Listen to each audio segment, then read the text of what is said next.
What's going on, guys, and welcome back to Heel Report, presented by TarHeel247.com. I'm Jacob Turner. He's our very own publisher, Andrew Jones. And AJ, we are here for the Stanford preview edition of our UNC football show. I think I've been calling it the preview show. It used to be the UNC football show. Then I switched the name this year to the preview show.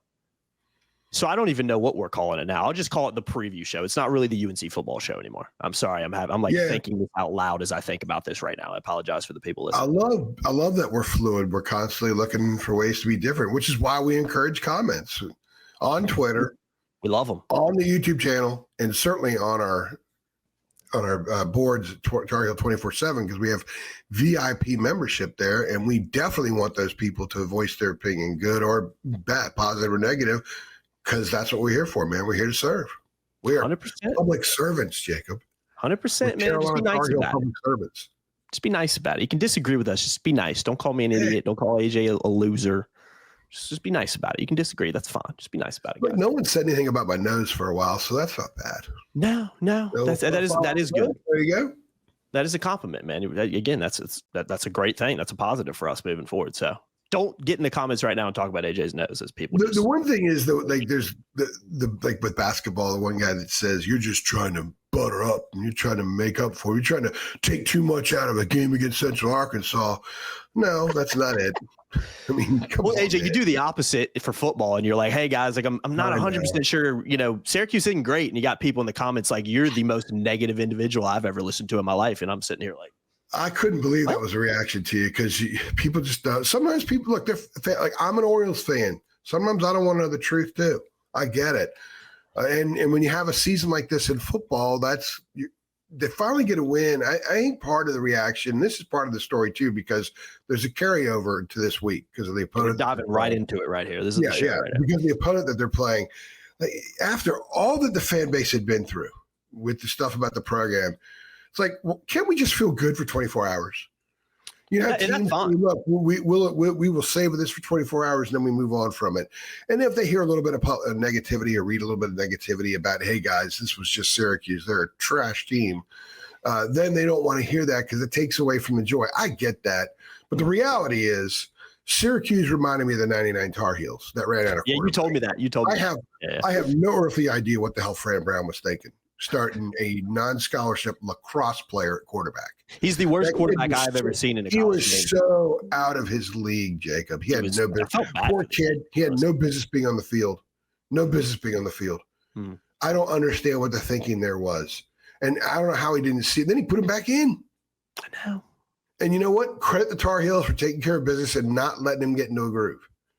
You know, they challenged some of his passes. They made him move. They made him make mistakes. The Tar Heels deserve credit for, when you smell blood in the water, what's the shark do? Mm-hmm. So the Tar Heels smell blood in the water, and he took care of business. They deserve a ton of credit for that. However, it doesn't take away from the fact that I have not seen North Carolina play a worse quarterback, a less prepared quarterback in perhaps ever. That's as bad as it was. Well, and that was the thing. And that's why I said in the three things that I did, and why I was confused about some of the negativity was like, I felt like I spent 85-90% of the podcast talking about all the good things Carolina did. And just, again, but as I tell people, we wouldn't be doing our jobs if we just kind of ignored the fact and went on the show and was like, man, Syracuse is really good. One of the best teams in the league, because then we're lying to you. I mean, we have to tell it how it is. That's the job we do. And two things can be true at the same time. You can have those improvements, but getting better in a lot of ways, which Carolina has over the last few weeks. We're not taking anything away from them, but let's not also ignore the fact that Syracuse is not a very good football team. And Carolina is still trying to pick up a win against is Carolina beat a good football team this year? I mean, and again, I'm not trying to be negative, but that's just the reality of where they're at right now. You know what I mean? And if they win this weekend, they still will not beat a good football team. We'll get into that here in a minute. But one last thing on this, and we are connecting to the Stanford game. When you sit in the press box there, the sideline's the best I've had anywhere I've ever covered a game. It's phenomenal. And I actually really like it. I like basketball there. I love covering games there, aside from the fact that the Wi-Fi is an absolute disgrace. Yeah, stick around, because we're gonna tell the story at the end of this podcast about what went on Friday night, including AJ witnessing a brawl in a restaurant. So stay tuned for that. In a Denny's at 3 a.m., a post-Halloween partying brawl while I'm writing my column in a Denny's. I'll tell that story later. Unbelievable. The ultimate, as my dad would say, save it for the book. Yeah. So where was I going with I this? texted you that night, by the way. I did text you that night. I was like, save it for the book. Yeah, Man. so Save you it for did the text me that. That was when I showed up to my hotel and the power was out, right? Yeah, you were talking about the press box, being in the press box on Friday. Oh yeah, being in the press box. So a couple of us were just kind of talking there. You look across the facade and you see names: Ernie Davis, Jim Brown. See Donovan McNabb, Paul Pasqualoni, all these greats that they've had there because there's a wonderful football tradition at Syracuse, very underappreciated, and certainly younger people don't really know much about it. But I said, like, there is literally no connection to that facade of the upper deck to what we're seeing on the field. The only thing is you got, and even back in the day, for a long time, they didn't even have an S on their helmets. Their helmets look like the Cleveland Browns, basically. I do like the S. I think it's pretty. But there's like no connection. And that's a shame because I'll tell you, if Syracuse ever gets good in football, consistently good, and I know last year they had a good year, what a great home field advantage. There were 28,000 people in there, and it was loud. Yep. Until there weren't 28,000 people, until there were like 4,000 at the end of the game. But that place would be a great home field advantage if Fran Brown can get it going and be consistent, and they're very optimistic that they're cheering for something. That'll be a very tough place to play. And I actually thought the Heels handled some of that well early because it was loud. The 28,000 or so in there, 30,000 in there were much louder than anywhere else they've been this year, and including stretches at UCF when the bounce house was pretty loud for a while. So I thought that there were a lot of things that the Heels handled pretty well that I think are connectable, which is why we're going there to go to Stanford. I think some of those things connect to this week. This week, they may have to generate their own energy, but I thought they had to generate their own energy in a lot of ways too, to generate energy to dart through some of that noise. And also to plow through not playing well for a while. I mean, they were screwing up in the way they've screwed up before. They were leaving points in the field. They were inches away from a touchdown again, and there's a false start, and it just screws up everything. They had a scoop and score, and they showed some toughness, some mental toughness and resiliency to march through that. The same thing that they showed recovering from Cal and really not getting blown out at Cal because they gave up an early TD. Same thing they did against UVA as well. So now we can say 3 weeks in a row, they've shown some resilience and some mental toughness. That should carry. That should apply to Saturday against a Stanford team. And the reason that's important in this game, Jacob, is because this club should never take anybody lightly. No. And if they approach Stanford like this is a golden opportunity to have a foot on throat game and do it in front of your own fans who have left the stadium twice, that's an opportunity for this team, and that's what they need to do. That should be the mission. That should be the expectation from Carolina fans if this club is indeed making progress. I thought we saw some progress the other night, and we saw a result of progress, right? Now it needs to connect. Yeah, you're absolutely right. The progress is there. There's no doubt about it. And I thought, and this is going to kind of lead into what when we preview Stanford later, but I thought Belichick really hit the nail on the head after the Syracuse game too, because if you actually listen to his press conference afterwards, he essentially said something along the lines of like, hey, like, let's not get it twisted. We played, it's also about when you play these teams, and we played Syracuse at a really good time. If we played, I think he even said it kind of in the show, in the presser of like, if we end up playing Syracuse, the week before the Clemson game, the week before Steve Angeli gets hurt, we could be having a completely different conversation right now, not to mention because of what Syracuse was back then, but because where Carolina was during its process, a few weeks into the season too. So you even see Belichick talking about, and the reason I bring that up is not to double down on what we're talking about. It's really to lead ahead as well, because I think you could say very similar things about Stanford when you consider kind of where they're at right now, and also the quarterback situation too, which we'll be talking about a little bit later on in the show. But another really good opportunity for North Carolina this Saturday. Yeah, I love that comment. And I think because of that, I think the staff is going to get what it needs to get from that game. So it's like if my daughter's been watching, she's into watching Les Stroud and Survivor Man now, like 10-year-old episode, right? And let's say Les Stroud is on a deserted island and he catches like some kind of a fowl, like a bird of some kind. Well, he's going to have to go in there and get all the good meat from the bones, right? So when the staff is getting the good meat from the bones of the Stanford game, they're doing it understanding that some of that meat is not good. You can't touch it, right? So they're only getting the good stuff from it. And I think they understood not to overvalue what they saw from that game. So Bill's comments sort of back up what we're saying about Syracuse. He's not going to come out and say, well, this was a pitiful team. This is a team that could have lost to Richmond, that kind of thing. But there were things that they did well that should connect. And also, because of circumstances, you get Austin Blasky back at center now. I think they're better. He's better than Chad Lindbergh at center. Yep. And now, because of the development of Miles McVay and Jordan Hall, you have those two redshirt sophomores at tackle. They're a little more athletic. And I think it kind of spices the offense up a little bit because you have forward progress with them. I don't think the older guys were making forward progress. Because remember the Clemson game, they had 64 offensive snaps. All 5 offensive linemen had no eligibility left. They played every snap. That wasn't building. Now you see some signs of building when McVay and when Hall are passing by older players, and they finished that game out, and they ran the ball a lot better when Blasky was at center and those two were at tackle. Now, how much that have to do with Syracuse doesn't matter.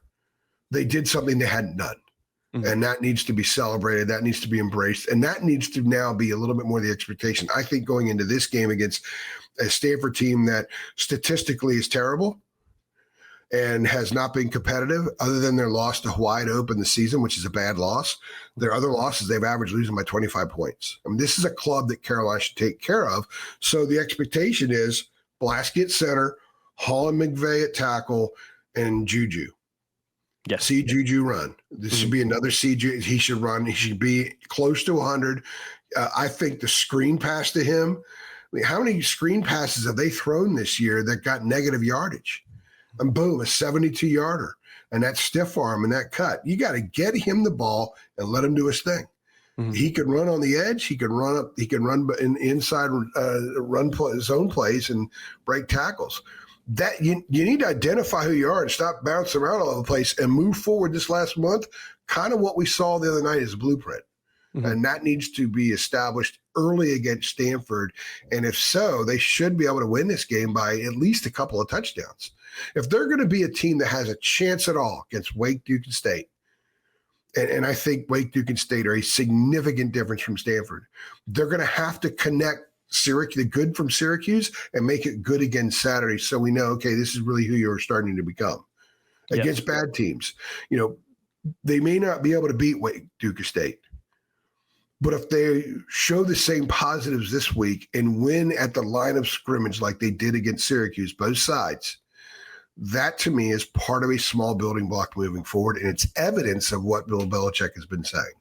Absolutely. You're 100% right on that. And I'm glad you brought up the offense because I do think a lot of the offensive success, especially in the second half, especially through DeMond June running the ball, because Carolina, exploded kind of in the third quarter in particular. I think it was 14 unanswered points there, and then that was kind of the game. Carolina could have scored late in the fourth quarter too, but chose not to, and I think that was obviously a decision made by the staff in that moment just to kneel it and get the game over with. But the offense did improve. It did look better. It did look running the ball. And I don't think it's a coincidence that it coincides with, like you mentioned, Blasky moving to center because of Lindbergh's injury and some of the younger guys coming in and kind of stepping up in those positions, including a guy like Miles McVay. So the key, like you're mentioning, is continuing that progress moving forward and not taking, I said this in 3 things of, if you go and you struggle and you lose to Stanford, Syracuse, and even Virginia, with some people were really pleased with that result, and even Cal to an extent. But I think Syracuse game is 1 step forward, 2 steps back. But I do think, as we'll talk about later, Carolina has a legitimate shot and should be winning on Saturday. I want to flip it over the defensive side of the ball because the defense is, I think,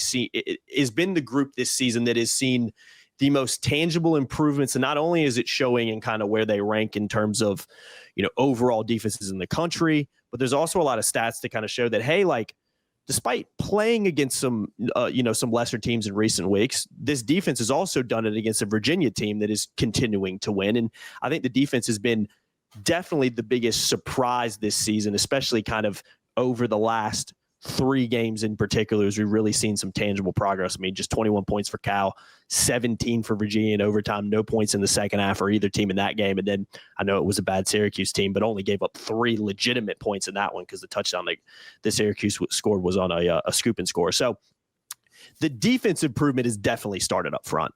We spent a lot of time in last week's show talking about the defensive line improvement. The guy this week has been, Melcart. He's been just continuing to really tear things up. I believe he was the ACC Defensive Lineman of the Week this week as well. So you're seeing a lot of progress. Belichick, very complimentary of him this week and in his Tuesday press conference. So I think the defense, despite dealing with some injuries, I mean, this is a defense as well that is, arguably lost its best player in Thad Dixon in the Clemson game, and could very well get him back sooner rather than later, based on some of the comments that Belichick made on Tuesday as well, which you can hear on the press conference on our YouTube channel. But I think this defense in particular deserves a ton of credit. I think Steve Belichick deserves a ton of credit. This is one of those few defenses I've seen in my lifetime that I actually am confident going into the game that, hey, they're going to stop the opponent and not give up a lot of points. And I think they're really continuing to do that over the last few weeks. So when you look at the defense, AJ, it's a package deal. Everybody has to contribute. But as we've talked about so many times, it's not rocket science when it comes to football. It all starts in the trenches. How much of the defensive line's performance and just their general improvements over the last few weeks has attributed to the success of the defense as a whole? We started marking their improvement 3 weeks ago. Mm-hmm. And one of the ways to gauge it was the fact that they weren't giving up gash runs. Even Syracuse had 3, I think, that got to a little bit past the second level of the defense, but that means only 15 runs since TCU have gotten to that point, have been like more than 10 yards, which is pretty damn good. It is good. Mm-hmm. I think Syracuse ran the ball 34 times, so that would be 241 rushing plays by opponents since the opener. And they're just not giving up big runs. They're not getting gashed. The safeties are making plays. If they get through the defensive line and even have linebackers chase a little bit, their safeties coming up making plays. There's corners making plays. I mean, they're putting people on the ground on run plays. No one's jaunting into the end zone.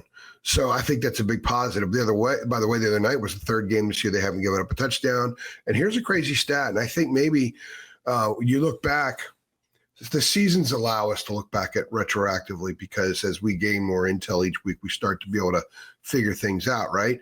Well, 5 of the 9 games, or 8 games, 5 of the 8 games, they've given up less than 300 yards. Yeah. Let me throw this in too, because I actually had that written down. I was looking at some of it, but over the last 3 games, the Carolina's only given up 16 points a game. I mean, just that's tangible progress right there. And think about it: defensive touchdown, scoop and score, and an overtime touchdown by Virginia. So in regulation, it's like 10.5 points a game. I know. It's a great point. By the opposing offense. Mm-hmm. So those are real big positives. And now you look back at Richmond and Charlotte and say, okay, you know what? Okay, those teams are terrible, but Carolina didn't let them play out of character. I think an attribute for a defense that makes it predictable in terms of what it can achieve each week, the outcome each week defensively, is how often does a team play out of character against them? I don't think TCU, UCF, or Clemson played out of character. Clemson had a huge quarter, but Clemson's problem has been their giant letdown has been more defensively than anything else, right? I mean, Duke had 46 on them. So the Carolina defense has not let anybody else play out of character. They haven't let a bad offense become great on a day. And if you want to look back, previously, that happened all the time. Mm-hmm. For the good things that Mac did with this program, way too often his defense allowed an opposing offense to play out of character in a positive way for the offense. This club's not doing that. No.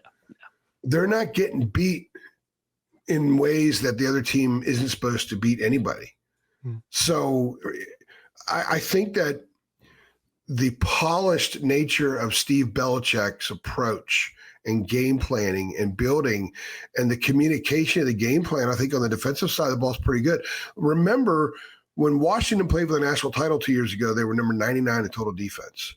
Steve Belichick comes in, they're number 26. Now, they lost a lot of weapons, and they weren't as good last year at Washington. But the defense gave him a chance to be in just about every game.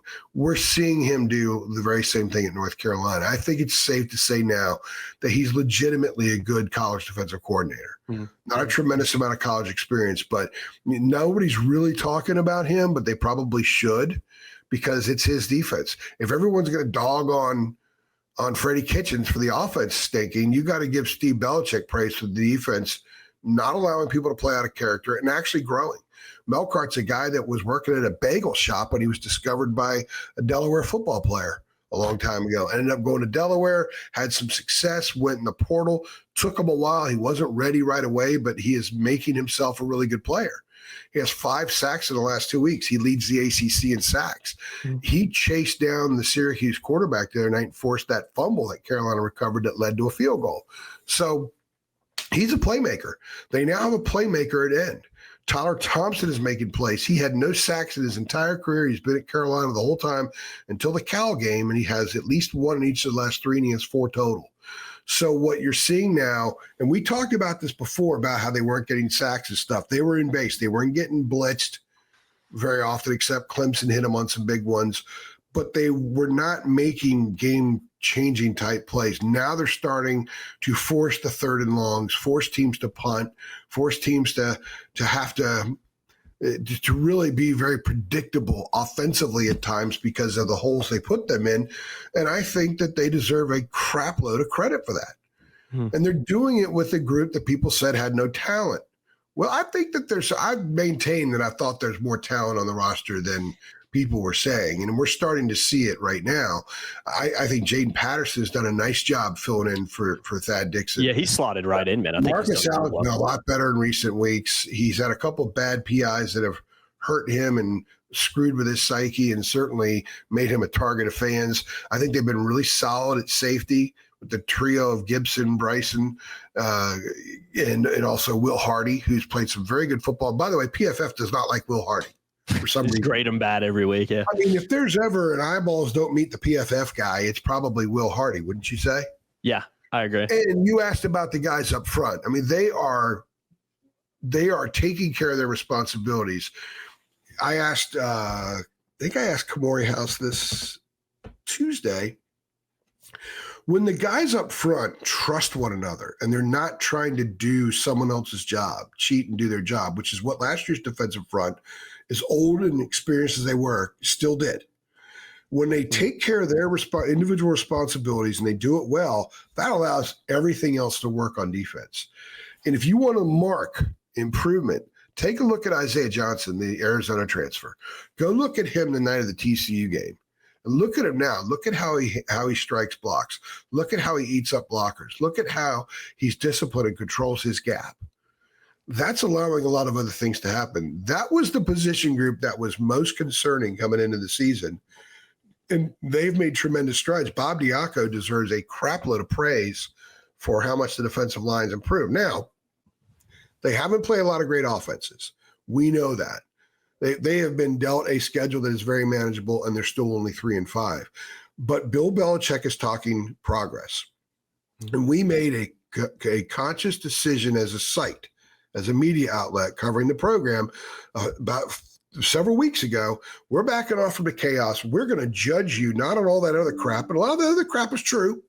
All right. It's all still there.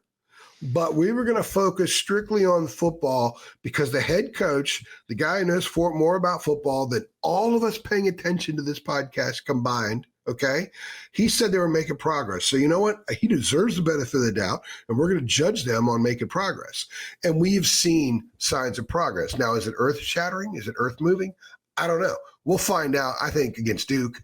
Duke's the best team that they have left to play, and Duke will come into Chapel Hill with a freaking mission, and they'll come in with a first round draft choice at quarterback too. So we'll find out then. But the bottom line is this is a much better team than the one that played Richmond. This is a much better team than the one that played Charlotte. It's a much better team than the one that went to UCF and wilted. Remember, they wilted against TCU. They wilted against UCF. They wilted against Clemson. They did not wilt early against Cal. They did not wilt when things didn't go their way against UVA. They did not wilt Friday night in the Carrier Dome or JMA Wireless Dome when they very easily could. They had that sequence where it's 4th and inches, they're going to go for it, and there's a false start, and they have to kick a field goal, and then the scoop and score, and it's 10-3.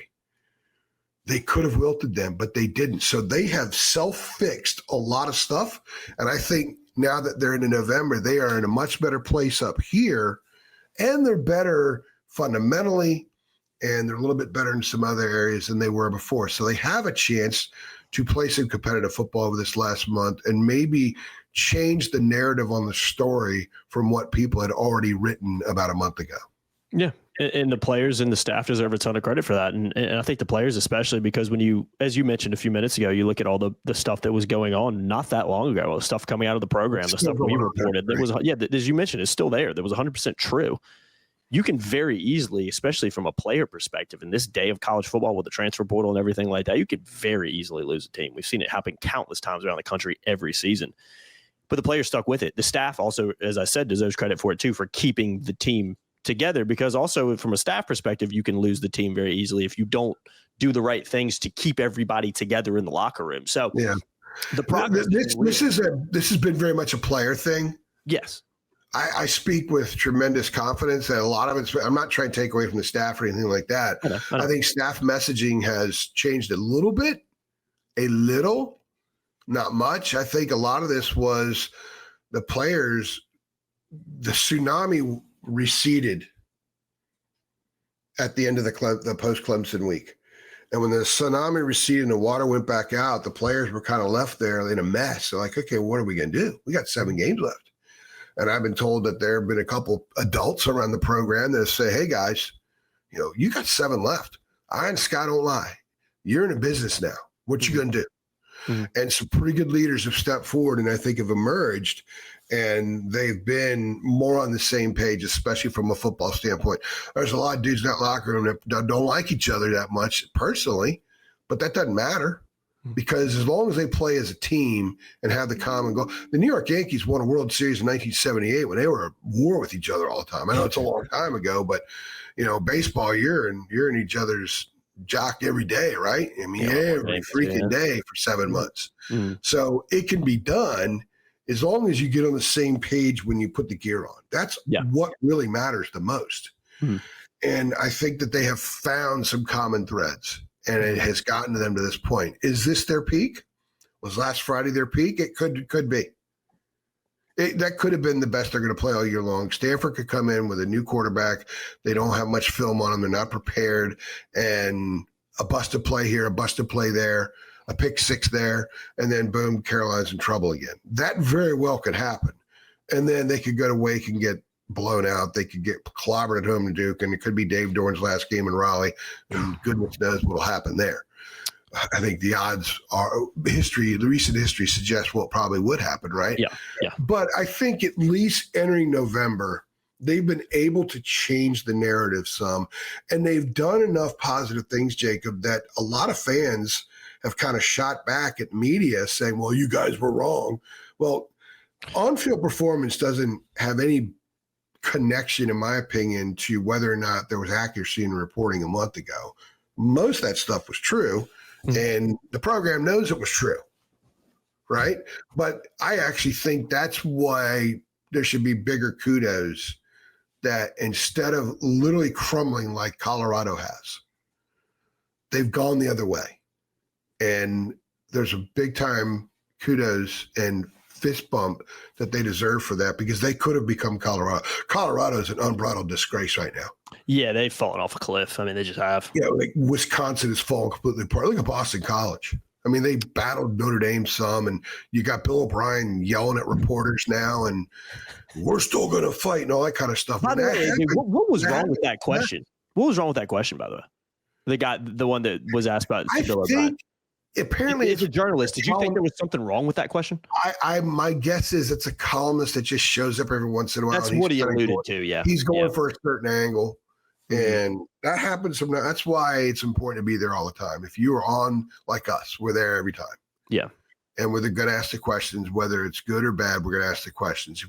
And I've said 1,000 times before, we cover a team we write and say based on what they do in the field, what they say about it. Mm-hmm. So we're not beating them up as much right now because they've been a little bit better on the field. And I think the messaging has been a little bit better. I think the communication with the program has improved a little bit. I've had some pretty good communication with the program the last few days about some stuff I know about, stuff that I'm not putting out there right now. There's no point in putting it out there. There's nothing to gain by it.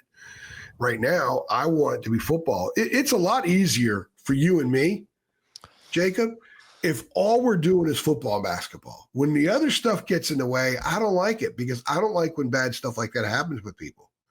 And I sure as hell don't like reporting it, but it's our job to report it at times. Mm-hmm. And that's why right now noting positives is a good thing. It's fun. It's a nice change of pace because we were writing and saying the same thing there for a while, and it got to be old. Now, it's old for the fans. It's also old for us too. Yeah, and quite frankly, AJ, and you've said this before on the boards before, it's good for business. I mean, like losing is not good for business. It just isn't, especially on the football side. I know that's like a selfish way to look at it, but like people think, that's why I get frustrated when people push the negativity train on certain things when you feel like you're just talking about kind of the reality of the situation. It's like, guys, like, no, there's not a bone in my body that wants Carolina to be bad at football and Bill Belichick to fail. It quite opposite. Like winning is good for business. You know what I'm saying? Terrible for business. Yeah. The month of October began with an inferno football crisis and ended with the bizarre Luka basketball crisis. Yeah. It was a terrible month for business. Yeah, it was. People, I'm so sick of this. I'm not going. And what's the first thing they do? They stop subscribing. They stop watching. First thing they do. Just go look at our three things views after the UCF game. They have just slowly just trickled down. They just have. Yeah, you know what I mean? Yeah, absolutely. So that's why Isaiah Johnson to me is a positive. Watching him is a positive. DeAndre Robinson improving is a positive. Melcart is making plays now at the Power 4 level in the manner he made plays in the FCS with Delaware. And Delaware now, by the way, is Power 4 or FBS transition. Mm-hmm. So the plays he made last year for Delaware are plays he's now starting to make at North Carolina. That is significant growth. You know, another guy, AJ, too, that hasn't been said yet that I wanted to bring up, because I think statistically there's not a lot that necessarily jumps out at you when you look at his stats, but a guy, especially over in the Syracuse game and even the Virginia game, go back a little bit further than that, who has been sneaky impressive to me has been Caleb Cost.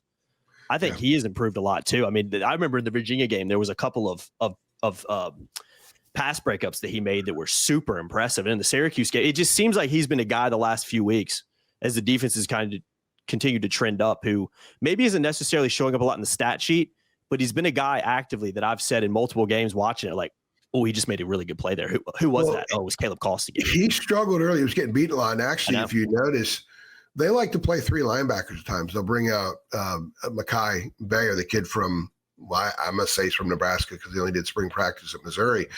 They like to play three linebacker, which I think is kind of cool because I like the old school three linebacker thing, the middle linebacker with the two outside linebackers. But they didn't use it as much the other night because Cost was playing well. Mm. And I think because they were forcing the quarterback to move a lot, maybe they need a little bit more athleticism on defense as well. So I think the scheme was a little bit more with Cost.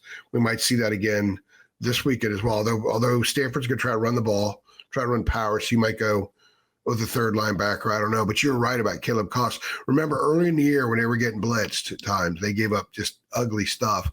A lot of times Caleb Cost is kind of in that mix defensively and why that happened. So I'm glad you pointed that out. Baseball player, got to love the center fielders, right? Got to give a shout out. And look, by the way, so the press conference, and Bill Belichick is not a guy that you have idle conversation with. No. You could make an idle comment to Mac Brown. 10 minutes later, you're still talking. He's asking about your family, right? God bless Mac Brown. Wonderful man. He's so great in that way. Bill doesn't give a rat's ass about your family. That's fine. I don't care. He's not supposed to. Neither was Mac. Yeah. But Bill finishes, and we did the post game in a literal bunker, like a nuclear bunker. You would have thought that we were under attack. And you would have been, AJ, if you were, you would have been safe. The room was probably maybe a little bit bigger than my office, and the ceiling sloped. And I bet you if we had an asbestos counter in there, it would have been screaming loud, right? There's pipes, rusty pipes. I'm like, what are we doing here? The photographers are over there, and I'm like, they just lost a month off their lives. Oh, that's fantastic. So Bill comes in and he mumbles something, I think, about the size of the room. Like, really, this is what I'm doing now. And when he was walking out, he would walk literally like inches from me. And I said, Bill, how about getting a win in a hallowed lacrosse building? He's like, and tapped me. He walked out. That's fantastic. You liked it because he's a lacrosse guy. So I mentioned the baseball guy with Caleb Koss. I had to think of a lacrosse guy. And boy, it would have been bad luck if a lacrosse player would have beaten him last Friday. Oh, my God. You could just see the storylines now. People would have been running those headlines. I don't know if people know, Belichick's daughter is the women's lacrosse coach at Holy Cross. Yes, and I did know that. Steve played lacrosse at Rutgers and only played football for a year. He was a snapper for I'm drawing a blank now. The head coach at Rutgers. Oh, why are you? Why, if you wouldn't ask me, I would have told you. Yeah, he's really good. Screaming. He and Bill are actually really good friends. And someone is screaming at the computer right now. Hold on. Yeah, I know. I was actually had a conversation about him yesterday with somebody. Anyway, Steve was a lacrosse player there and snapped for a year under him. So Belichick loves lacrosse, and so I thought that was pretty cool. That hey, you got your first ACC win in a hallowed lacrosse building. Greg Schiano, I about threw my phone across the room because I am so disappointed. I did not. If you wouldn't ask me, I would have told you. Put it that way. Yeah. Well, I've had 7 hours off in the last 6 weeks, so that my mind is mush. I don't even know what I could be speaking Chinese right now. I don't even know it. It has been a grind, man. It absolutely has been. I told you I was in a freaking car accident yesterday. Not a massive one, but car ain't really drivable right now. I've been trying to figure all that stuff out today. So yeah, not to mention, I have a full-time job and also do this as well. So I'm about like you, AJ. I feel like my head is just on a spin. In basketball season, while I'm super glad it's here, the overlap is the toughest part of the year. So that doesn't help too much either. The overlap started the day after TCU. We got Hubert the day after TCU. You're right. Yeah, that's a good point. I got home. I slept 3 hours, got in my car, and went to Chapel Hill and talked to Hubert. And it just that knob just ramps up even more when they actually start playing games. We got 3 games this week, 2 basketball, 1 football. I mean, it just tells you everything you need to know about how things are. But I'm not complaining. Like I said, I love the basketballs here. It's just it makes us a little bit busy, especially over the next month or so. Let's move it on. Complain. People don't want to hear we complain. That guy always complains about it. It's a little therapy session for us sometimes. We like to, just let people know. When Roy was the head coach, there were times when they were struggling. He would come in and talk to us during the week. It was not post game, and he always had a drop the mic moment at the end where it was just he'd leave us laughing because he said I'm funny sometimes. And someone once told me that, it's sort of like a therapy session for him. He gets to get all of his it's his own Festivus. It's airing of grievances, right? Yeah, he just needs one of those, what do you call those long couches you can lay on? Yeah. We could do the one of these podcasts laying on a couch like Luka was the other night. Yeah, you're 100% right about that. Weird that he was cleared like right before the game started. At least it was announced right before the game started. That was just. I'm so glad that's over. Yeah, thank God. It was just. I woke up every day the last 2.5 weeks thinking, "My goodness, did I miss something? I'm behind." Yeah, it's just. And we very well connected with that situation. We did keep telling people, "Look, we're being told by multiple sources with extensive knowledge of the situation that it's soon." Yes. Well, it turned out to be soon. Yes. Yeah. They were telling us. Sources were accurate. We've been told the week before it happened that they expected it was going to be that week, and it didn't. So it was one of those things that it played out, but it was from internally. It was hoped. Yeah, it was. Yeah, it was. They were hoping it was going to get resolved sooner, and it did. Thank God it got resolved before the first game tipped off. And we'll talk about that in a separate show. We're going to do a basketball one too. But Carolina fans are hoping that they beat the Cardinal this week. Yeah, 100%. The last time Stanford visited, they were nationally ranked, and Tyrone Willingham was the coach. Yeah, last time they played was what, 2016 bowl game, correct? Or maybe it was actually Stanford visited was 97. But last time they played Stanford was in the bowl game. The bowl game, which I guess might have actually was that actually in 2017, the beginning of 2017? It was 2016. I know it was the 16th season. It was New Year's Eve. It was 17. New Year's Eve. Okay, that's what it was. Yes. Because Carolina played Georgia Tech New Year's Day at noon in basketball and lost. Now it was a title team. And I didn't cover the bowl game because I went ahead and got my trip to Georgia Tech well in advance. So I was trying to find flights from El Paso that night or the next morning that would get me to Atlanta to the basketball game. And one of them would have taken me through like Denver, Chicago, and I never would have gotten there in time. And I couldn't get there. So we had a stringer that actually covered the bowl game, and I had covered the basketball game, and they lost. Yeah. They lost to Georgia Tech that day. Yeah. So not a first ACC matchup.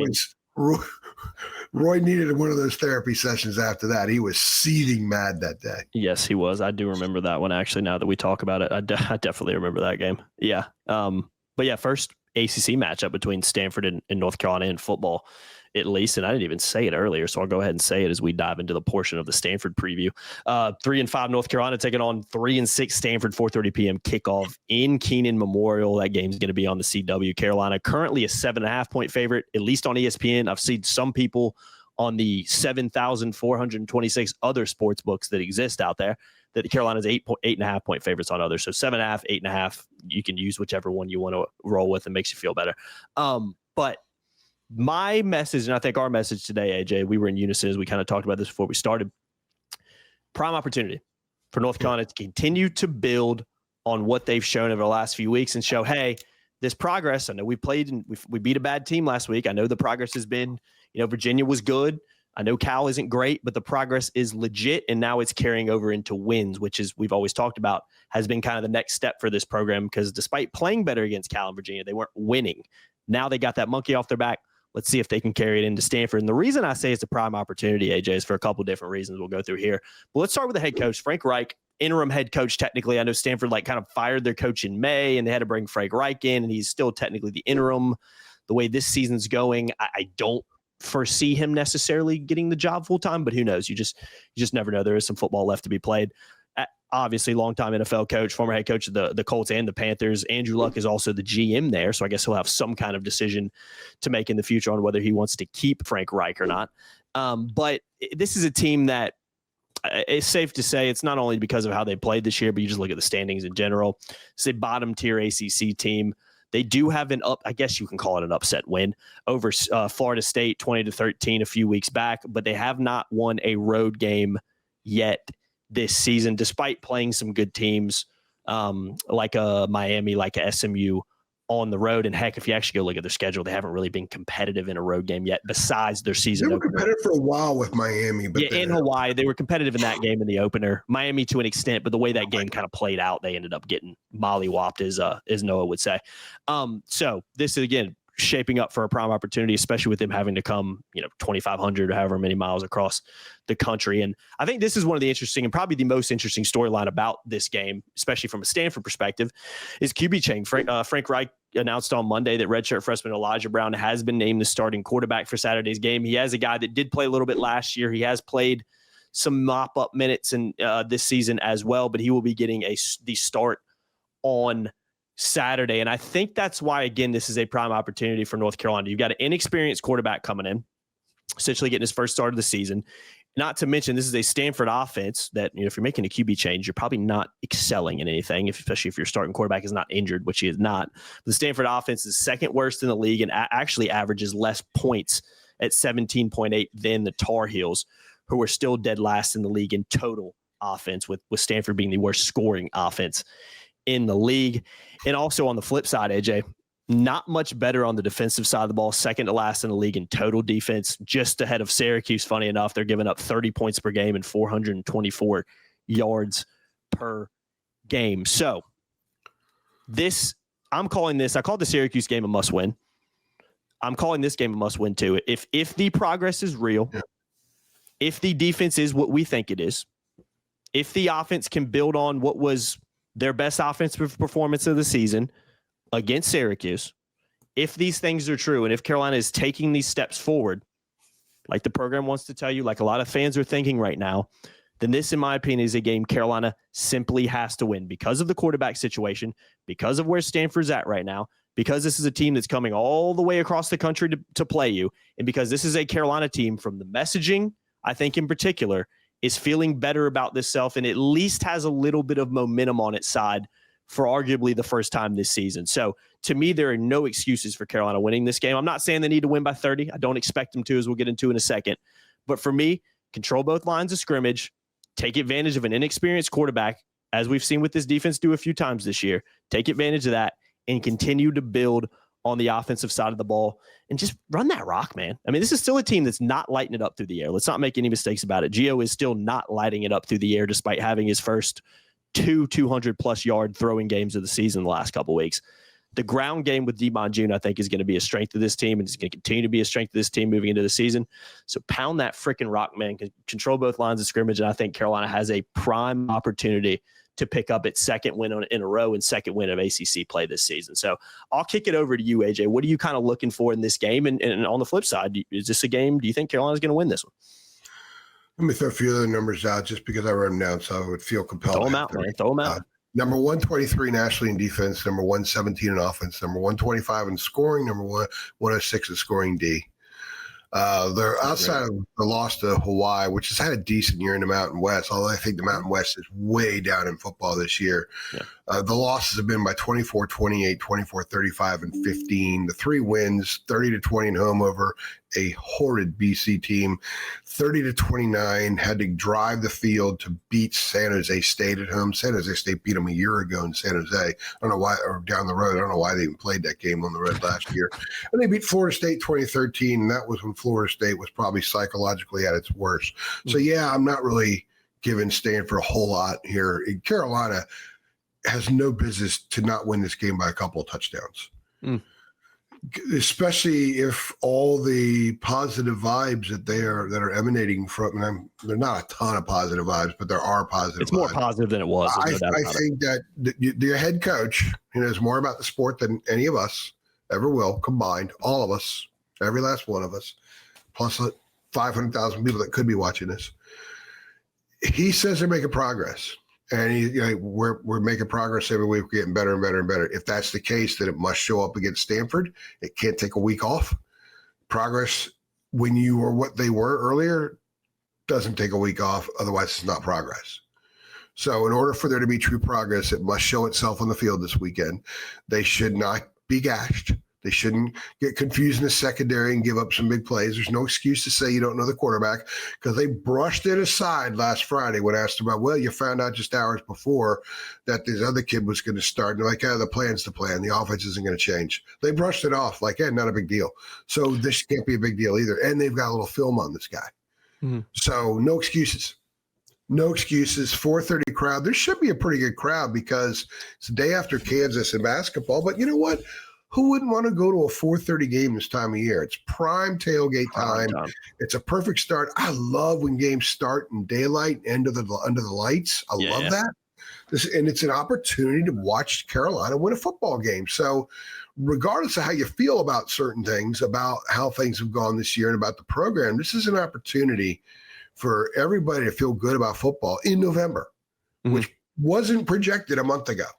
So I think people should show up for it. I hope they have a good crowd for it. And it's an opportunity for this football team to put a flag in the soil and say, see, we are better than we were. We are better than people said we were. Now, they'll have 3 other games to have opportunities to continue that. But if they're able to beat Stanford fairly convincingly this weekend after beating Syracuse convincingly last weekend, at least they will establish the fact that they're not in the lowest echelon, lowest part of the conference. They're above BC as well. And given the fact that the narrative a month ago was this is the worst team in Power 4 nationally, the national narrative, I think that would signify progress. And that's the expectation. I think they should run the ball a lot. And if Stanford can't stop it, right. Bill Belichick should take the Paul Johnson approach. When Paul Johnson was at Navy and then Georgia Tech, he ran 6 plays. Stop it. If you can't stop it, I'm going to keep running it. There's a guy named Lombardi in the program. He is of no kin to the great Lombardi. But that Lombardi ran those damn toss sweeps. So you can't stop it. We're going to keep running it, dude. So there's no point in trying to flash the playbook. Who cares how deep the playbook is? If they're running Damon between tackles and Davion between tackles, I doubt Ben Hall's going to play. They haven't reached the injury report yet. Yeah, injured, yeah. I know that there's going to be a change at center. And I think that's for the better. Agree. If Damon is getting 4, 5, 6 a crack at every once in a while 12 because he can break tackles, there is no reason to put the ball in the air. None. Just win, flex your muscles, and get out of there. That's the way I look at it. And here's the last thing I'll say about it. This is why I'm confident Carolina's winning Saturday. I'm picked them 28-20. I think they could very well and probably should win more than that. I kind of envision it going where they're up a little bit bigger and complacency creeps in and Syracuse maybe scores a late touchdown. The scoreline not necessarily as close as the game could be is kind of what I mean with 28-20. That's how I envision it going. But this is my 2 + 2 = 17 prediction right here, or analogy right here, AJ. Bill Belichick versus Frank Reich. First time this season, Bill Belichick's come up against a very recent history former NFL coach. Bill Belichick, widely considered the greatest NFL coach of all time. He's not losing to Frank Reich. Come on, guys. He's not losing that game. If there's any game you can pinpoint, AJ, there is no chance in heck he is losing to a former NFL coach that is a couple years removed from coaching the NFL. Not a chance it's happening. Go on DraftKings right now and just hammer North Carolina to win. That's all you need to know right there. There's 3 former NFL head coaches in the ACC who had some success in the NFL. And the 3 worst teams in the conference might be Boston College, Stanford, and North Carolina. It's pretty wild. That stuff doesn't translate, guys. How many times are we going to do this? Yeah, it doesn't. When did the San Francisco Giants fire whatever his name is from Tennessee? It doesn't work. All 3 of the biggest problems with those teams, AJ, is none of those teams have a quarterback. And God, is that just kind of, I'm not trying to hate on Gio Lopez, but he's not Drake May. He's not Sam Howell. He's not Mark. Gio's credit, 15-19 the other day. He made the pass. He actually made some plays. Yes, he has gotten better. Made some plays the other day for the first time. I think we saw him play less inhibited the other day in the Syracuse game than we've seen all year, and that means confidence. I mean, if you're inhibited, that means you don't have confidence. Mm-hmm. So maybe there's more of that this week, and we see another layer of that. If that's the case, then maybe it would be fun if they do mix in some throws. But honestly, if I'm Freddie Kitchens and I'm not, I would run it until they get stopped. I think a game in which Carolina wins like 28-7, and they have 420 yards rushing and 0 passing attempts would be one of the greatest things of all time. Yeah, I think it would be. Yeah, just because I'm a big believer in football 101, the simplicity of the winning hat on hat, win the line of scrimmage, everything mushrooms out from there. Mm-hmm. And if you want to make a statement about, hey, we're making progress, just run it. Stop me if you can, kids. Run it. Pound that rock, man. That would be one of the most fun columns I could write Saturday, just because yeehaw. That's why I love that game at Miami a few years ago where they ran for 16,000 yards. Sam they scored 62 points, and I don't even think Sam passed from like 150 yards. He caught a touchdown pass in that game, by the way. Mm-hmm. Mm-hmm. I love football like that. I love football like that. And I think this is an opportunity to see them do that and get Damon some yardage. And I think, by the way, Damon June looks 30 years old when we talked to him. He does. Yeah, he looks every bit the part of it. He's a sharp kid. I think he handled things really well the other day. And it's an opportunity for him to really fully establish himself as RB1 and also create a scenario where Carolina's got to pony up some cash to keep him, because he will have some suitors. Yeah, there's no doubt. He reminds me of Ryan. I'll tell you another thing. I just remembered this. So I was sitting next to NFL scouts. I had an NFL scout like this close to me, to my right. And one of the early runs that Damon had, I mean, he hits the hole hard. Very hard. And I guess he can't get targeting as a running back. Otherwise, he'd get it every time. That helmet's down. And he's plowing people. He lead with the crowd. The scout, one of his early runs, he only got maybe 4 or 5 yards. But the way he hit the hole fast and hard, the scout said, I should better do the mic right. He goes, And I noticed that. And I was thinking it too, just in how viciously he hit the hole. And that was, of course, the NFL scouts leave at halftime.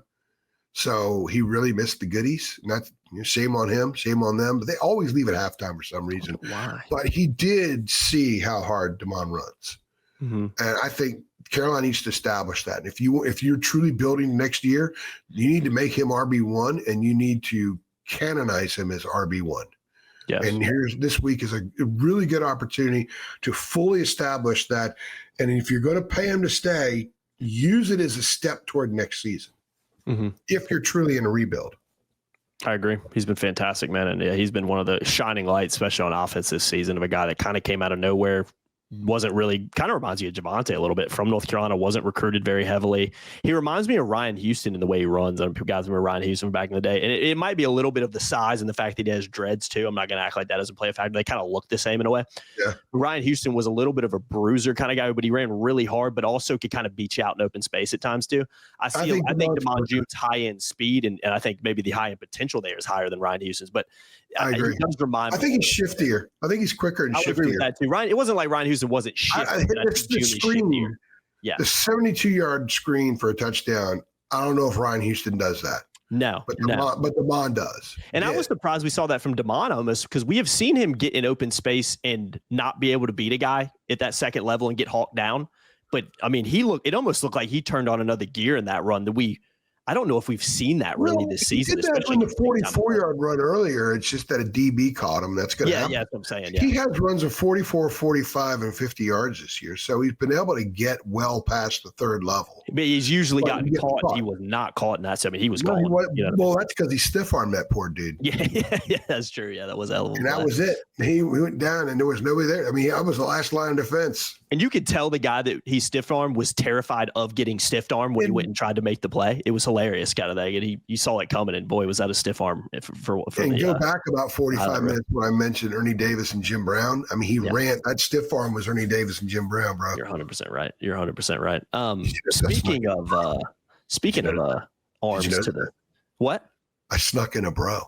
Yeah, you did. I like that. Shelby Swanson would be proud of me. I know she would. She definitely, if she's watching, which she probably is 0% chance she's watching this. But speaking of people taking hands to the face, let's talk about what happened after the Syracuse game on Friday night. For those who don't know, I did 3 things solo. I'm sure there are people who do know. I'm sure there was a lot of computers and phones that were closed and or tossed across the room when they realized that I was doing a solo 3 things. They were just like, we are not watching that. But I provided a context. You gotta be kidding me. Where's AJ? Where's AJ? Why is this freaking loser talking about Carolina football all the time? So I'll recap it real quick. AJ went back to his hotel because the Wi-Fi in the JMA wireless dome, keyword wireless dome right there, is absolutely atrocious. They were also breaking down the football field, switching it to basketball. So it was either going to be the choppiest video you've ever seen in your life or the choppiest and loudest background noise video you've ever seen in your life. So AJ made the decision, hey, take a little bit longer, but I'm going to go back to my hotel. Surely I'll be able to do it there. The power won't be out or anything. AJ get back to his hotel, and somehow the power in his hotel was out. He sent me a text video of him walking through his hotel, and it was just pitch black. I couldn't see anything. So made the decision at about 2 a.m. in the morning, hey, Jake, you just go solo on this because we are not going to be able to do this pod for another few hours. And then AJ goes to a Denny's to work, and that was where he can take over the story. I actually haven't heard this full story yet either, AJ, so take it away, please. I'm going to go back before the game. I'm going to go ahead and vent here for a minute, but I don't understand why media parking is almost a mile literally from. Yeah, you did have to. You said you were sweating profusely when you got back to the car. Well, no, it was the combination of rain wet and sweat wet. Ooh, because it was 40 degrees. It was raining, and it's mostly uphill. I got to the stadium, and gate B is the media entrance, and the security guy wouldn't let me. All I had to do was just go through a little gate here, and I go cross over, and that's gate B. It's a 22-second walk, and this power trip guy wouldn't let me go. I've not heard this part of the story. It's raining. I'm like, dude, I'm soaking wet. My bag's here. My laptop said I'm covering the game. I'm media. I'm covering the game. I'm here to work. I'm not here to, can you just let me by real fast? Nope, can't let you by. He wouldn't tell me why. And I pleaded with him again, and I said, well, where am I supposed to go? How am I supposed to get there? I had to go back around where I came from, down what ended up being like 5 flights of stairs, right?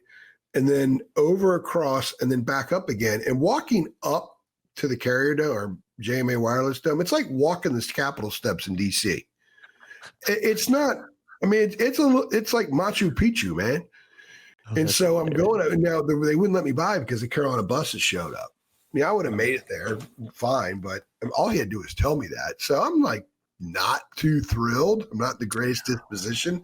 I don't blame you. Go up the steps, and that's what like ended up being like the combination of sweat and rain wet. And I'm just like 3/4 soaked, and I'm just loving life. And this is before the game even freaking started. Questioning the career choice once again, right?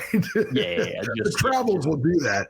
So I get in there, and nobody really knows how to get to the press box or upstairs, and it's indoors. I eventually get there and stuff. And of course, it locks right into the Wi-Fi from basketball last year, but it's not working.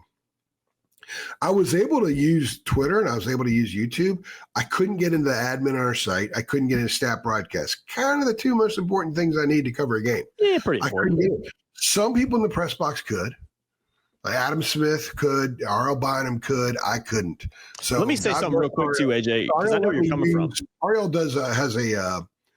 has a tablet where he puts up stat broadcast. I was able to look at it some, but I didn't want to look at it all the time. That happens to me in the Smith Center, believe it or not. I will be covering a game in the Smith Center. Happened countless times to me over the last couple of years where everybody else is able to load everything, and I'm like hitting refresh on my computer, and it is not loading anything. So I don't know what it is with these arenas and these stadiums where like 80% of the media can get Wi-Fi, but there's like a small portion who it just does not work for. I've had that. Adam had that trouble at Cal. Adam had that trouble at Cal, and he had a tech person help him. So I go find Justin Wilson, who's the football media relations guy for Carolina, and I told him, I said, can you help me find a tech guy here to see if he can get my Wi-Fi fixed? Justin comes out to me 5 minutes later and says, there's no tech guy. Like, you have got to be freaking kidding me. Shocker. There's no tech guy? There's a lot of people working up there. It's not just sports writers. There's the TV people. There's the program. There's the coaching staffs that need all this connectivity, right? Everybody needs it up there, and there's no tech guy.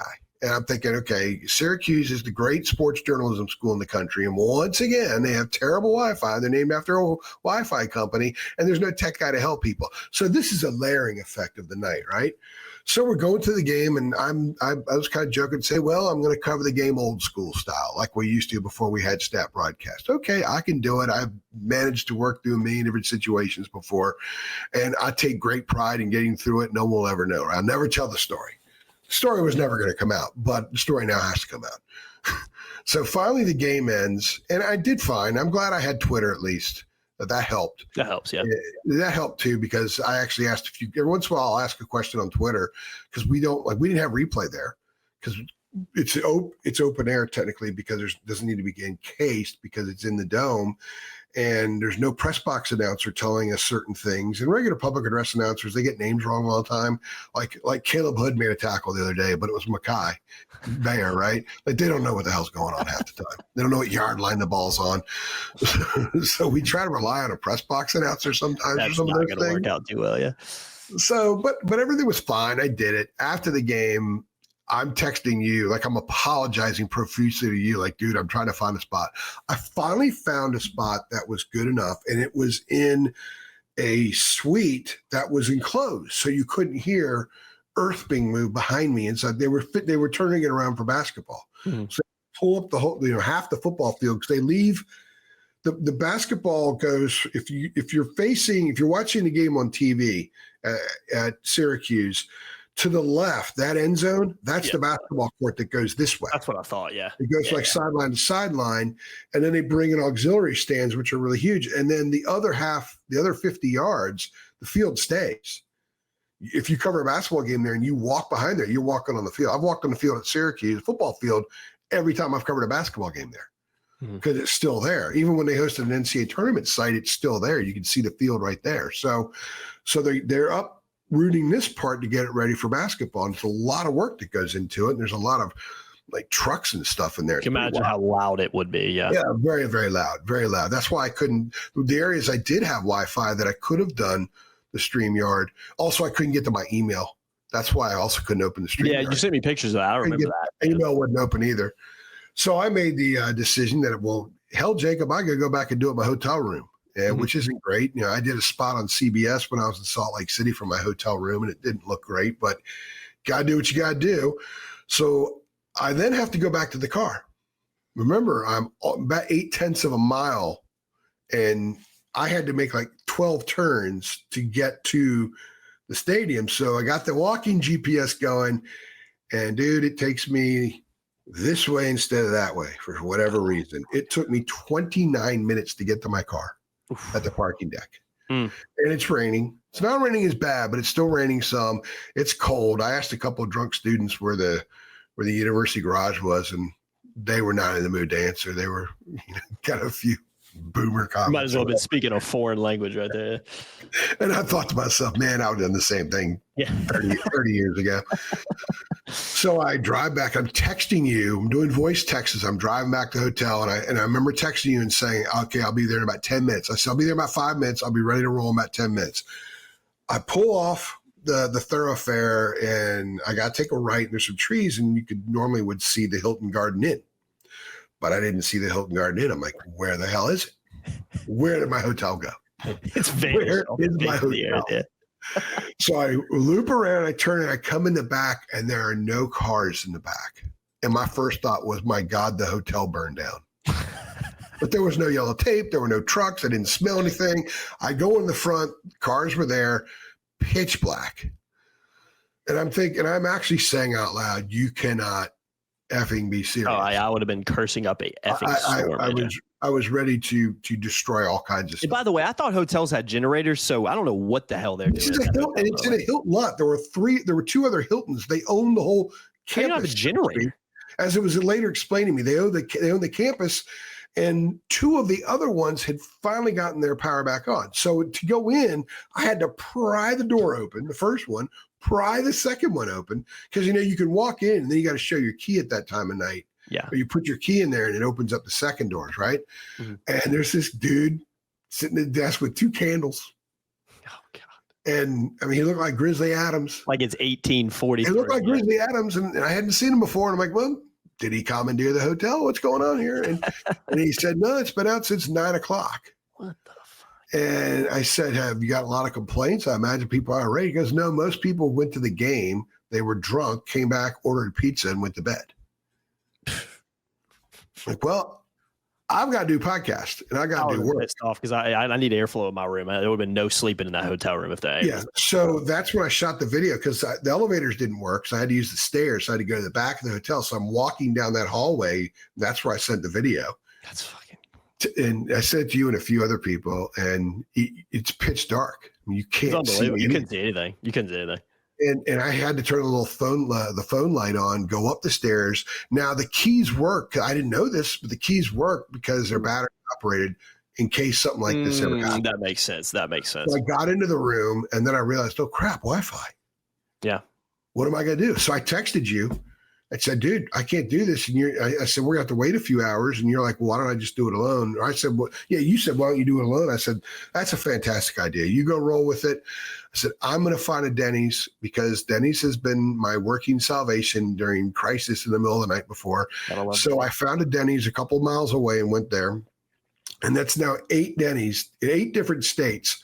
I have filed post-game coverage from at a Denny's in the middle of the night. Gotta love Denny's, man.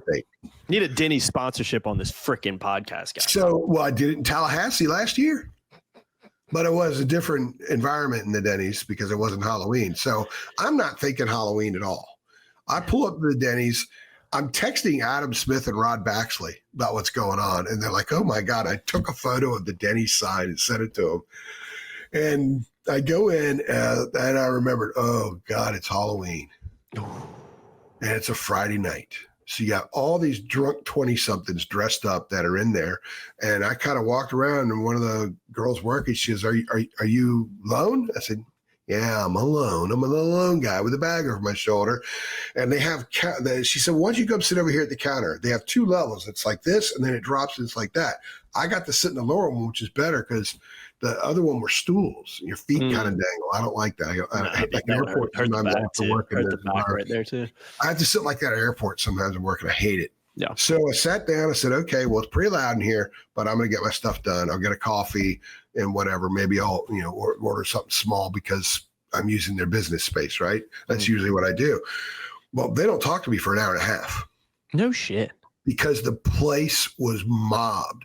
So as I'm there doing my stuff, and I finished the takeaways, and then I did a Damon June piece, and then I wrote my column, right? I had to transcribe. So I got the headphones on. It's so freaking loud. I can hear these people better than I can hear what's being said. And after about 45 minutes, maybe an hour, about 45 minutes, these 4 girls come in. They got to be 24, 25, ripped. the smell of alcohol, the smell of weed, everything, right? And they're sitting at the counter right here, so they're higher. So if I turn this way, it's side view, right there, and they're loud. I'm thinking this is just wonderful, but I'll make it through because if I could handle writing in a Duke Carolina basketball game, I can handle this, right? Yeah. Well, a lot of people were also doing carry out. There were DoorDash guys. I mean, it was swamp busy and loud. And there were 4 or 5 young women in there working. There were a couple of chefs, a couple of cooks, and they were working their butts off. And all I'm thinking is I'll get a coffee and give them a $15 tip, $20 tip, that kind of thing. They're working so hard. So it's really loud. These girls are talking about a lot of inappropriate stuff. They're talking about guys, and this guy's a jerk, that guy's great, and he looked good, and I'm not even gonna go into it. You can imagine. We'll let people imagination run free. Right, it was pretty wild stuff, man. So they're so loud, louder than everybody else, and so they came out and asked them to keep it down. They came out and asked them again to keep it down. They finally ordered. And they were ordering to go. But they wanted to drink like some drinks or something there. It wasn't booze, obviously. We drink some drinks there, and they were socializing, and then they were eventually going to go.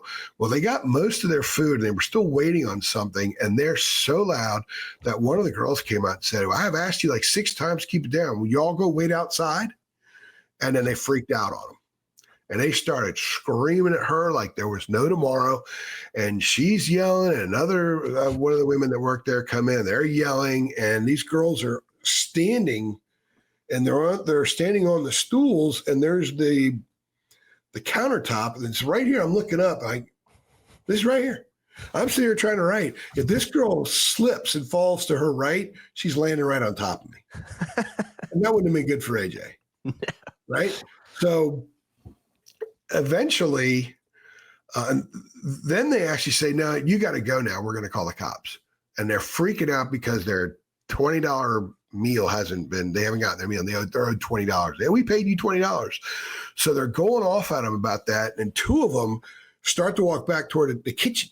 Oh, it's all right here to my left. So one of the cooks comes out, pulls a 20 out of his wallet, and says, here's your damn 20. No, I want that BITCH to give me the 20. I gave her my 20. I want that BITCH to give me a 20. And then they had to be separated. Another girl who's a server working the other side of the restaurant comes in and just explodes on them. They have to be separated. 2 other girls walk into the kitchen to go back after the poor cook because he insulted them. So you've got 3 different groups squaring off. And I'm thinking to myself, is this really where it ends? Because someone has a gun in here. That thing's going to be fired tonight. Yeah, it matters. Myself almost finished with my column, getting shot, and I can't finish, or I got to type it with one hand. Blood on the story, right? Blood on the laptop. I can see the way tonight's going. I can see it going like that. AJ's done tonight. Can you imagine that story? Oh, my God. What's he doing in a Denny's at 4:30 in the morning? Trying to file, kids. So they eventually calmed down. There were a couple punches thrown. There was lots of clawing. And the cops were called, but they didn't show up forever. It took them 45 minutes to show up. And finally, those girls calmed down and they left. And they never got their food. They left. They got $20. So they got the $20 bill from one of the cooks, and then they got their $20 back on the card. So they got $40 or whatever out of it. And they finally left. 3 minutes later, the cops walk in. What kind of car were they driving? Yeah, like they're going to go chase them down. I think it's a moot point now, dude. Like a 0% chance they were following up on that one. 0%. And I'm literally at my column at this point. So I'd already finished them on June. I'm writing my column, and in my column was choppy. I felt like, oh God, this probably sucks, because I'm constantly diverted from it. Right? It wasn't usually a column will boom, it'll flow. This one wasn't flowing, and eventually the cops left, and I was able to finish. At some point during all that melee, one of the other women that worked there came over and said, I'm sorry, hon, have you been helped? No, I'll take a coffee. Yeah, I've been here an hour and a half, but yeah. No cream. It took 40 minutes to get the cream. I can't drink coffee without cream. Yeah, I'm the same way. So I finally got the cream, put it in there. The coffee was like not even barely lukewarm, and I just chugged it. Just to get it down at that point. Just to get it down at that point. Like it was an espresso shot. So I finally finish. I go back to the hotel and the power's still out. And that's insane, by the way. That's insane. So my phone was at 9%. So I had to charge the phone because I figured, well, if I'm going to go sleep in a hotel room with no power, I got to make sure my phone has enough juice to wake me up. So I sit in the car for 35 minutes or so, car running, charging the phone, just reading stuff on my phone. When a power truck comes in, and 5 minutes later, the power's on. So it was maybe that was the only win of the night besides UNC winning. That was the only win of the night. Literally. So it was like maybe 7 a.m. I had to get up at 10:30 and I didn't go right to the airport, but I had a 5:30 flight, so at least I wasn't in a rush. Typically, I have those real early morning flights, and I just would have gone straight to the airport. Yeah, and it would have been fine. Yeah, it would have worked out all right. Yeah, I would have gone to the airport. You know, the only thing I'm leaving this podcast saying is, damn, missed opportunity, AJ. We should have done the 3 things from Denny's. Would have been the greatest 3 things in the history of 3 things.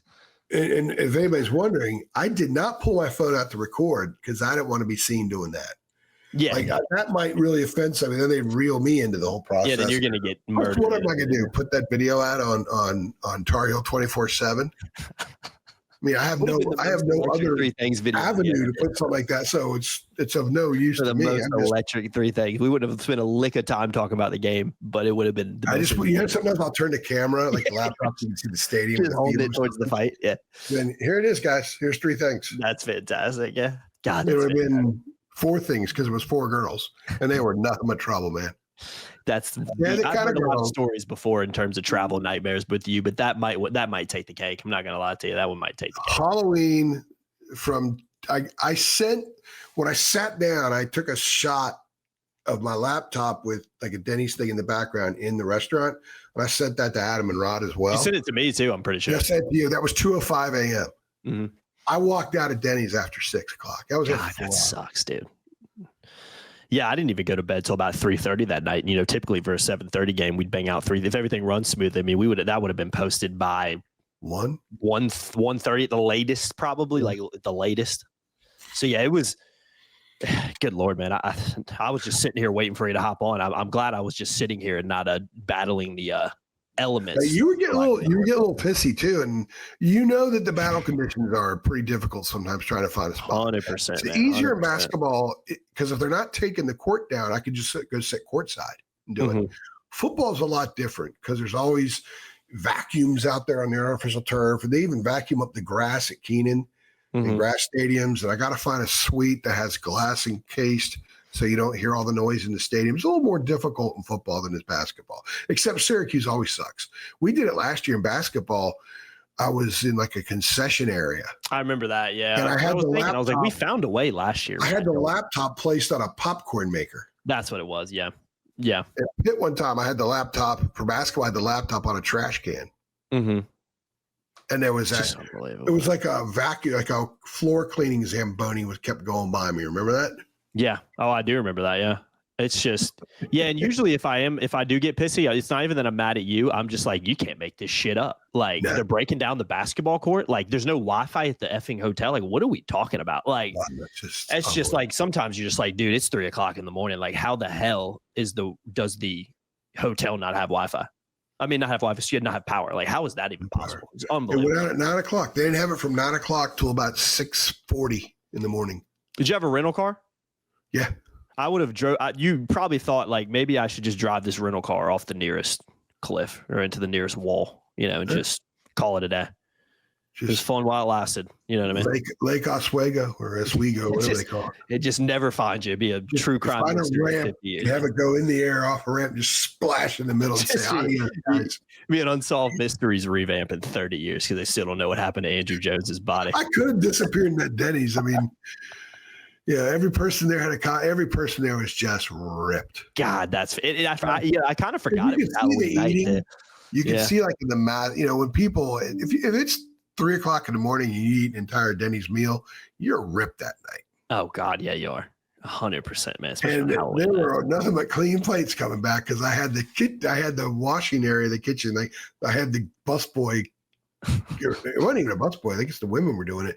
All clean plates. I was laughing about that because I'm like, man, these guys, Guys and gals, they started early, and here they are, 3:00 in the morning at Denny's. And if I've been there before, and back when I was that age, so I understand what that's all about. Oh yeah, we've all been there. Don't get it twisted. We've all been there before. We can all relate to that, which makes it even funnier. But if this doesn't give you any reason to hit the dang subscribe button and go on over to TarHeal247.com and sign up for a VIP subscription, I don't know what does. Yeah, and the reason I choose Denny's is because they're always open and they're great about it. There's a Denny's that I've gone to twice in Tallahassee, because I always stay at Hampton Inn or Hilton Garden Inn. Okay. Yeah, I would do. Yeah. Or a regular Hilton. I stay at Hilton properties. Sometimes the Wi-Fi is bad and it's hard for me to do my work. So I'll go to a Denny's.